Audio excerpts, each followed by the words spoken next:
Have you ever looked at the price of a trip to a famous city and felt a little bit of a shock?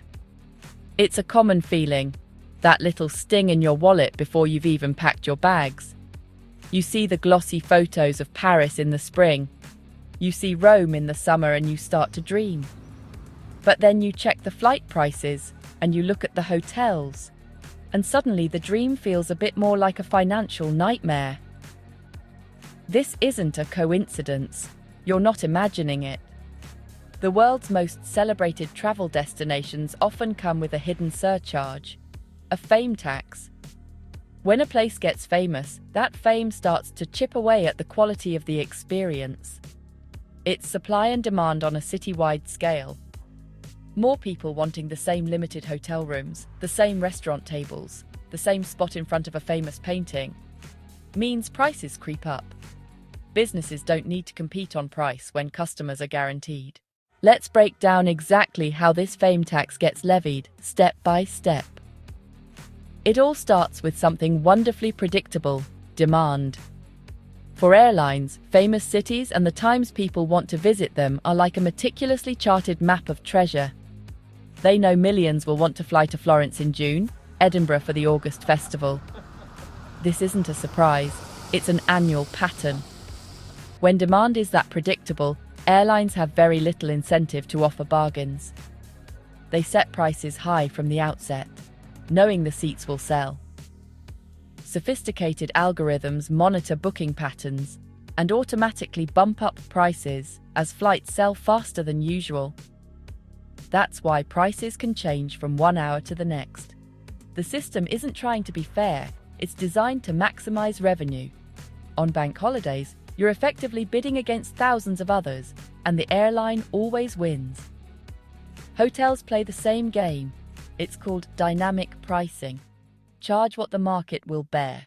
Once airlines and hotels set prices high, a domino effect ripples through the local economy. If visitors pay a premium for flights and rooms, other businesses realize they can raise prices too.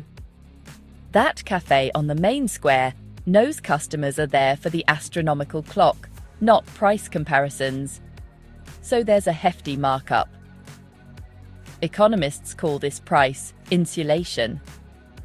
In normal markets, customers walk to the cheaper shop next door. In tourist zones, that pressure weakens. A rotating supply of short-stay visitors, unfamiliar with local prices, and in a holiday spending mindset, keeps demand high. Tourist-friendly menus are a clue you'll pay tourist prices. Airport taxis often set inflated fixed rates into the center. The same trinket costs double outside a landmark compared to a few streets away. Even water gets marked up.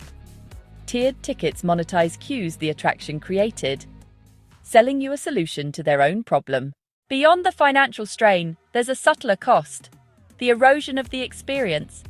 The very things that make a place special, beauty, history, atmosphere, become hard to appreciate when you're sharing them with an enormous crowd.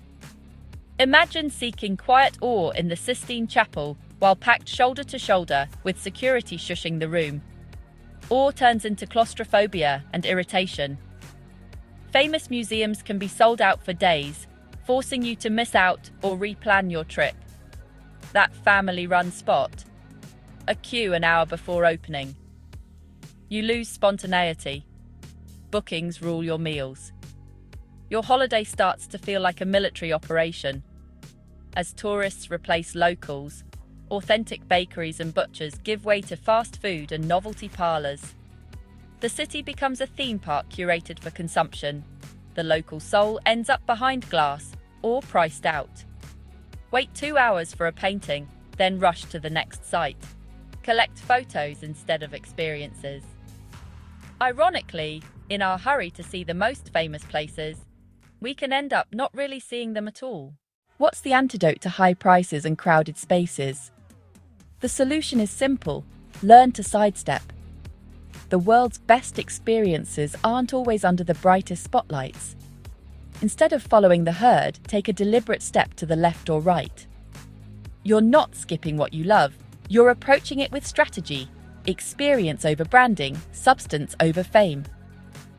Separate the experience you want from the name everyone knows. Dream of Roman ruins? The Forum is incredible but packed. Try Ostia Antica, equally fascinating, far less crowded, a short train away. Want a sun-drenched coast? Amalfi is stunning and swamped. Consider Puglia or the quieter stretches of Liguria. Ask not, where should I go, but what do I want to feel and do? Relax on a beach, explore castles, hike dramatic trails, immerse in art, then find places that deliver that feeling. Visit famous places at off times, fly into secondary airports, stay in lovely neighborhoods just outside the center. Each choice is a money, time, and stress-saving sidestep. One of the most effective sidesteps is to think one town over. The price gap between the hotspot and a nearby authentic town can be staggering. Consider Venice. Central rooms are tiny, old, and extremely expensive. You're paying a premium for location. Stay in Treviso or Padua, short, inexpensive trains, and step into a different world at night. Hotels drop to a fraction of the price. Restaurants serving locals offer better value and quality. Evenings feel authentically Italian. In the Netherlands, look to Haarlem or Utrecht for canals, history, and reasonable prices. In Switzerland, skip the marquee resort. Base in a quieter valley for the same trails and cable cars at lower cost. Staying one town over saves money and enriches your trip. Shop in local markets, eat where quality matters to regulars, and see the life most tourists miss. A classic win-win for the savvy traveller. Just as important as where you go is when you go. Most tourists descend in June, July, and August. Warm weather, school holidays, peak prices, peak crowds. The shoulder season, April, May, September, October, often has pleasant weather, fewer crowds, and lower prices. May or September can be more comfortable than August's blistering heat.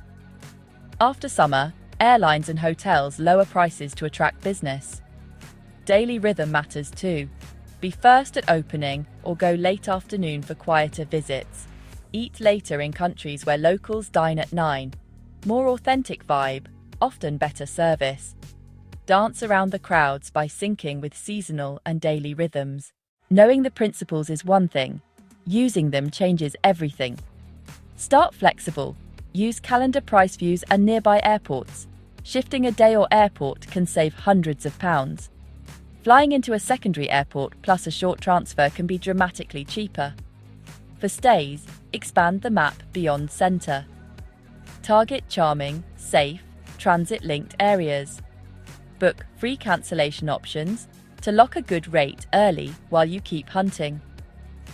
Harness local knowledge. Blogs, alternatives lists, hidden gems for smaller museums, parks, and brilliant eateries.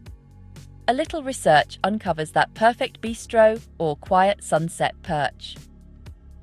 Smart travel is informed travel. The secret to better, more affordable, more meaningful travel is a shift in mindset. Move from a checklist of names to personal experiences to be savoured. Your best memories live between big-ticket sites, conversations, home-cooked plates and sunsets you discover by chance. The famous city tax is real and optional. You are in control. Stay one town over, travel shoulder season, get up earlier, walk a few extra blocks, take back your power as a traveller. Chase the experience, not the fame, and you'll find a bigger, friendlier, more accessible world. If you want to travel smarter without overspending, new videos drop every Sunday at 9 a.m. with short tips all week. Thanks for being here.